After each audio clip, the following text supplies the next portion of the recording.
नेताजी के नक्शे कदम पर चलते नजर आ रहे हैं अखिलेश यादव। सदन में मुस्लिमों के मुद्दे पर अखिलेश का रुख साफ। अखिलेश यादव को भले ही विरासत में सियासत मिली हो, लेकिन अब मुलायम का दांव चलते दिखाई दे रहे हैं। अखिलेश यादव खुलकर कर रहे हैं वक्फ बोर्ड बिल का विरोध।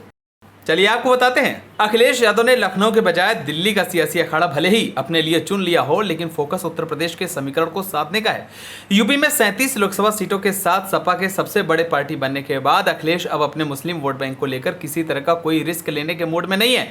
मोदी सरकार के द्वारा वक्फ बोर्ड एक्ट में बदलाव के लिए विधेयक पर अखिलेश यादव ने जिस तरह से तेवर संसद में दिखाए हैं, उससे तो मुसलमानों से जुड़ी किसी भी मुद्दे पर पहली बार ऐसा नजर आया है। अखिलेश यादव ने वक्फ संशोधन विधेयक का सिर्फ विरोध ही नहीं किया, बल्कि वक्फ बोर्ड में गैर मुस्लिमों को शामिल करने और जिलाधिकारी को पावर देने पर भी सवाल खड़े किए हैं। इतना ही नहीं, अखिलेश ने कहा कि सरकार विधेयक के जरिए मुसलमानों के मामले में हस्तक्षेप करना चाहती है। मुस्लिमों से जुड़े मुद्दे पर अखिलेश पहली बार अपने पिता मुलायम सिंह यादव की तरह खुलकर स्टैंड लेते नजर आए। इसीलिए कहा जा रहा है कि वह बोर्ड के बहाने अखिलेश ने बड़ा सियासी दांव चला है, जिसके एजेंडे में मुस्लिम वोट बैंक है। सपा के संस्थापक मुलायम सिंह यादव अपने इसी तेवर और मुस्लिम सियासत के जरिए उत्तर प्रदेश में मुसलमानों के बीच मजबूत पकड़ बनाए रखने में कामयाब रहे।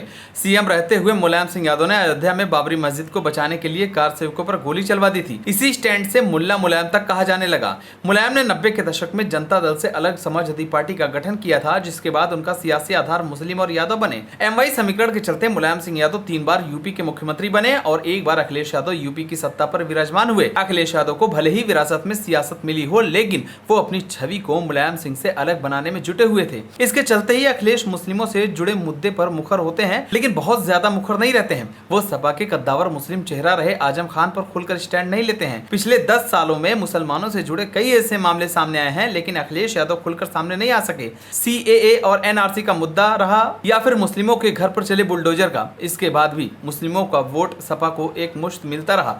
2022 यूपी विधानसभा चुनाव और 2024 के लोकसभा चुनाव में मुसलमानों का 85% वोट सपा को ही मिला है। इसके चलते ही विधानसभा में सपा की ताकत बढ़ी है और लोकसभा में तीसरी सबसे बड़ी पार्टी बन गई है। यूपी में सियासी इतिहास में मुस्लिमों ने इतनी भारी मात्रा में किसी भी दल को वोट नहीं दिया।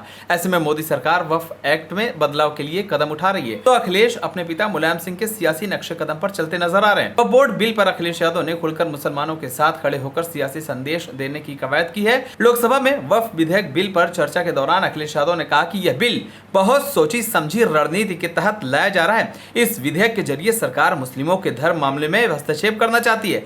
इस विधेयक के तहत वक्फ बोर्ड में गैर मुस्लिम को शामिल करने की कोशिश है, जिसका कोई औचित्य नहीं है। उन्होंने कहा कि इतिहास के पन्नों को अगर हम पलटते हैं तो देखेंगे कि यूपी के एक जिलाधिकारी को इतना अधिकार दे दिया गया, जिसकी वजह से आने वाली पीढ़ी को भी भुगतना पड़ा। मैं सदन में उन जिलाधिकारी का नाम नहीं लेना चाहता हूं। साथ ही अखिलेश ने कहा कि इस विधेयक के पीछे सच्चाई यह है कि बीजेपी अपने हताश, निराश, चंद कट्टर समर्थकों के तुष्टीकरण के लिए यह विधेयक लाई है।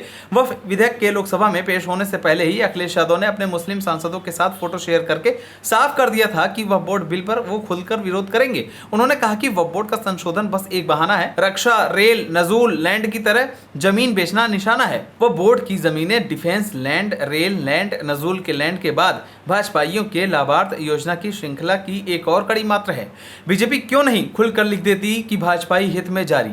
अखिलेश यादव ने आगे कहा कि उन्हें इस बात की लिखकर गारंटी दी जाए कि वह बोर्ड की जमीनें बेची नहीं जाएंगी।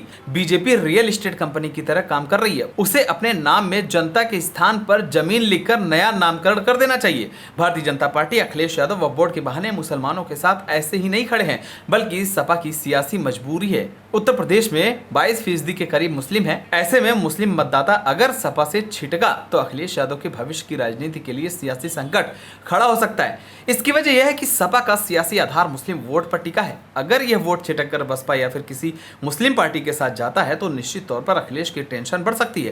कांग्रेस भी मुसलमानों को साधने की कवायद में है। सपा का मिला वोट शेयर देखें तो आधे से ज्यादा वोट सिर्फ मुस्लिमों के हैं। इसलिए अखिलेश यादव को मुस्लिमों को साथे रखना बहुत मजबूरी बन गई है। अगर अखिलेश यादव मुस्लिम वोटरों पर ध्यान नहीं देते हैं तो कांग्रेस बाजी मार सकती है।